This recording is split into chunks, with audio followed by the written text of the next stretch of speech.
Olá pessoal, tudo bem? Nós vamos falar agora nos parâmetros principais das antenas. E para dar um aspecto bastante prático aqui, eu comecei essa parte da matéria com uma folha de catálogo de antena, uma folha de catálogo de um fabricante, certo? Em que mostra várias das propriedades. O nosso objetivo é interpretar esses parâmetros. Então aqui nós temos uma antena painel. Nós não conseguimos ver, aqui dentro na verdade tem dipolos, nós não conseguimos enxergar os dipolos, porque essa antena tem uma capa protetora dielétrica, dela tem um radome, tá certo?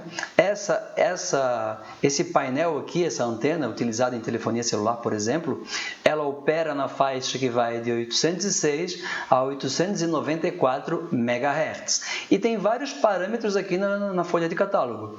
65 graus, o que significa isso? 6,8 dBd, 0 grau T. Tá? Alguns parâmetros a gente consegue interpretar, outros ainda não. O objetivo é justamente conseguir interpretar todos. Faixa de frequência, isso é mais autoexplicativo, né? Ganho, 6,8 dBd, 9 dBi. Impedância, 50 ohms. VSWR, menor do que 1,5 ou menor do que 1,5 para 1.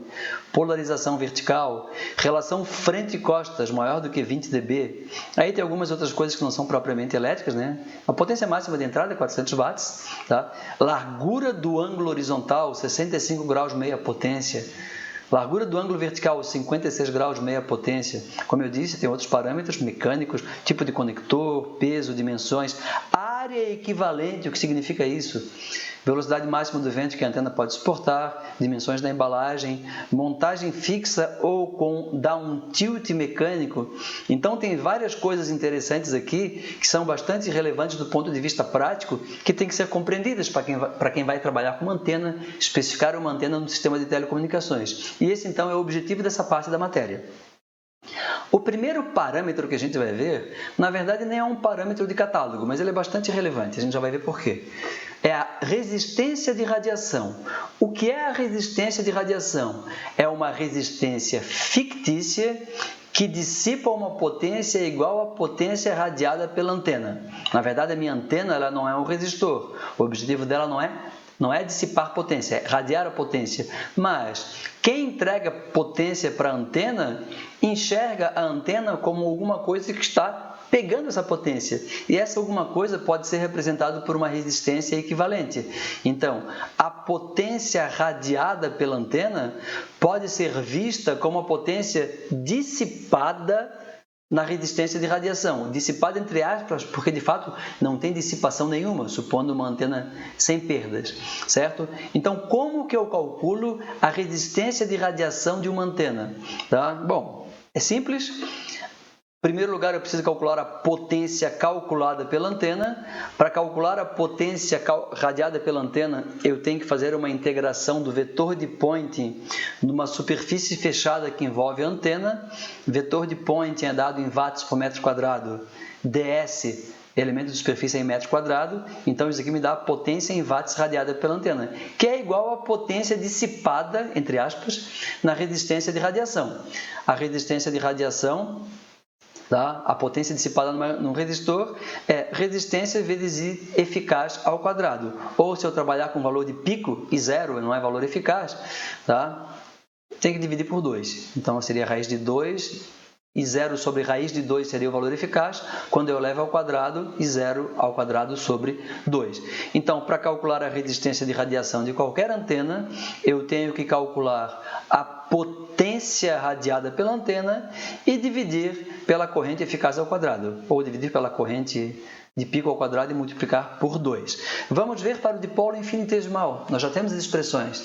Então, na região de campos distantes, que é de fato a região relevante, tá? que os campos têm um comportamento mais previsível, mais útil, na verdade, eu tenho aqui a densidade de potência. Esse AR aqui é o vetor unitário na direção radial. Então, a minha densidade de potência flui na direção radial e decai com o quadrado da distância. Já tínhamos visto isso. Então, eu coloco a minha antena aqui no centro de sistemas de coordenadas e vou escolher uma superfície para calcular o fluxo do vetor de Poynting. Eu vou escolher uma esfera Qualquer que fosse a superfície escolhida, o resultado tem que dar igual. A potência irradiada por uma antena não depende da superfície que eu escolho para fazer a integração. Por que eu vou escolher uma esfera? Porque na região de campos distantes, o vetor de Poynting e o vetor ds, o elemento infinitesimal de superfície, são paralelos. Tá? Na integral de superfície eu tenho um produto escalar. É muito mais fácil quando os vetores são paralelos. Basta multiplicar o módulo deles. Então, como esses vetores são paralelos, AR, produto escalar com AR, é um vetor unitário. Portanto, a minha integral de superfície, o integral de fluxo aqui, tá aqui, esse pontinho é produto escalar, ele fica bem mais simples. Então, está aqui tudo que é constante, eu já coloquei para fora da integral. Eu vou integrar desde θ igual a 0 até θ igual a 180, ou até θ igual a π. Então, a integração em θ vai de 0 a π. E a integração em φ, no ângulo de azimuth, vai de 0 a 2π. Como eu disse, tudo que é constante eu já joguei para fora da integral. Não tem dependência com φ. Então, esse próprio termo entre colchetes aqui, ele não depende de φ, ele poderia ir para fora dessa integral em φ. E a integral de 0 até 2π de φ, isso é 2π. E essa integral entre colchetes é 4/3. Multiplicando uma pela outra, dá 8π sobre 3. A gente não vai apresentar aqui, você pega numa tabela aqui de integrais, tá? Então, eu tenho uma integral definida, cujo valor é 8π sobre 3. Portanto, a potência radiada pelo dipolo infinitesimal está dada aqui por essa expressão. Como eu quero a resistência de radiação, a gente viu que eu tenho que multiplicar isso por 2 e dividir pela corrente de pico ao quadrado. Está aqui, o I0 ao quadrado. Então, simplifica e eu tenho a resistência de radiação de um dipolo infinitesimal. Se eu perguntar para vocês aqui, ó, se L é igual a lambda, quanto é a resistência de radiação? Alguns apressados diriam 80π ao quadrado, ohms. Errado. Se L é igual a lambda, essa equação ela não se aplica. Essa equação só vale para o dipolo infinitesimal. Então, essa equação só pode ser utilizada se L for muito menor do que lambda. Tá certo? Vamos ver um exercício, então. Exercício 1. Calcular a resistência de radiação de um dipolo com comprimento de 1 cm operando na frequência de 300 MHz.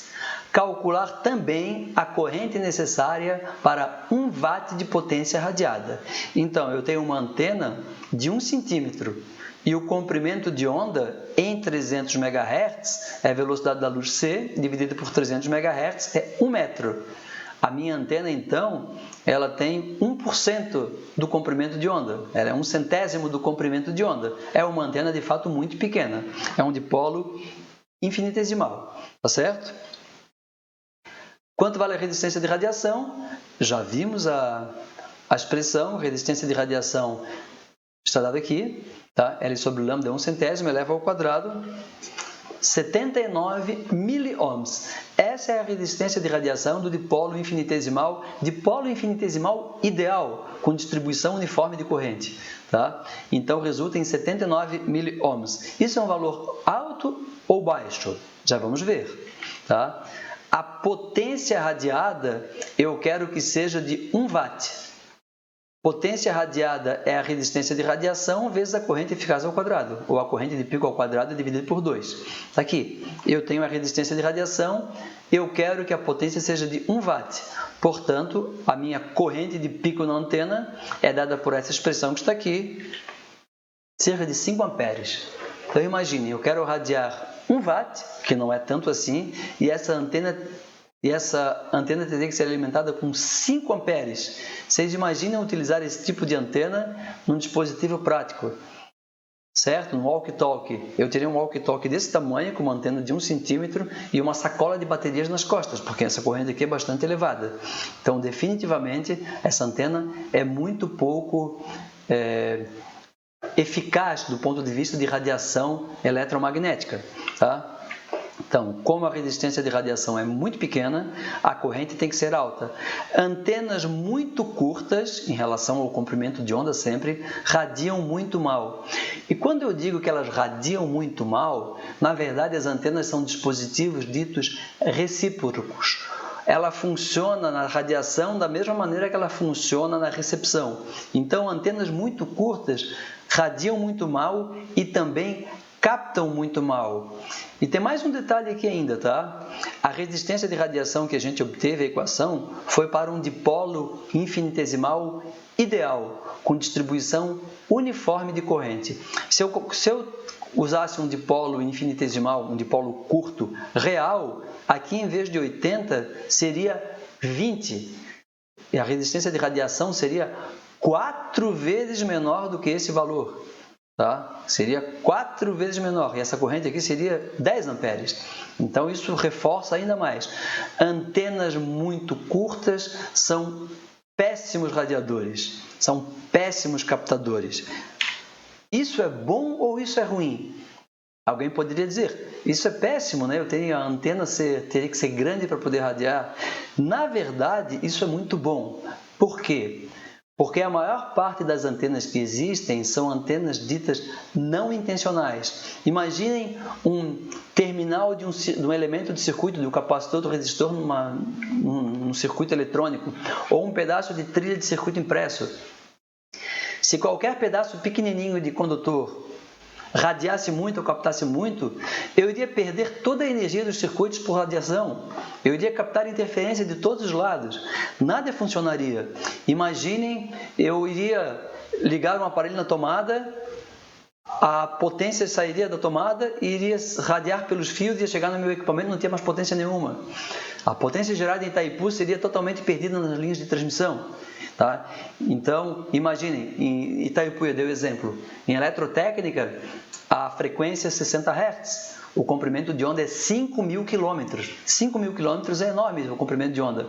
Qualquer circuito, qualquer linha de transmissão que vá daqui até uma cidade vizinha é muito menor do que esses 5.000 km. Então, essa linha de transmissão não vai radiar. Ainda bem, se antenas curtas radiassem muito, certo? Seria péssimo.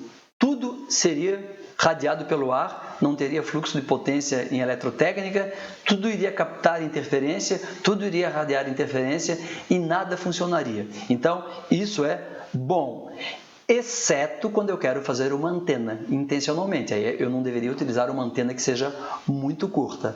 Tá? Então, esse foi o nosso primeiro parâmetro. Tá? Na verdade, não é um parâmetro de catálogo, mas é um parâmetro bastante interessante, é a resistência de radiação. E eu reforço aqui, não tem absolutamente nada a ver com perda. Essa resistência de radiação, ela representa a potência que de fato é radiada. Tá? Existem algumas pessoas que acham que resistência de radiação tem a ver com as perdas na antena. Se a antena for feita com material não ideal, cobre, alumínio, ela pode ter algum grau de perda. Mas aí é uma resistência ôhmica, é uma resistência de perdas, que não tem absolutamente nenhuma relação com a resistência de radiação, que é uma resistência fictícia e não associada a perdas, mas associada à capacidade da antena em radiar a potência. Tá certo? Na próxima aula a gente vai falar talvez do parâmetro mais importante das antenas, que é o diagrama de radiação. Até lá então, pessoal!